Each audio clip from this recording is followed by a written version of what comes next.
ଆଜ୍ଞା କାଲି ଜଗତପୁର ନିଖୋଜ ଥିବା ବ୍ୟକ୍ତି ଜଣକ ମୃତ ଅବସ୍ଥାରେ ଉଦ୍ଧାର ହୋଇଛନ୍ତି।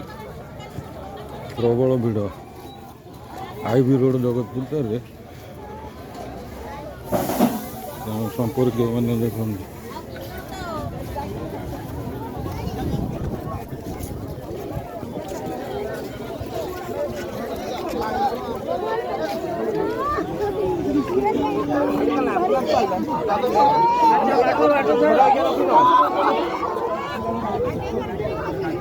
ଦେଖନ୍ତୁ ଅତି ଦୁଃଖଦାୟକ ଘଟଣା ମର୍ମାହତ କରି ପକାଉଛି।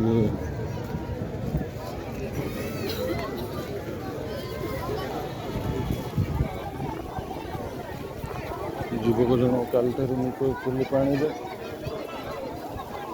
କାଲି ରାତିରୁ ନିଖୋଜ ଥିଲେ। ବର୍ତ୍ତମାନ ପାଣିରୁ ଉଦ୍ଧାର ହେଉଛନ୍ତି ମୃତ ଅବସ୍ଥାରେ।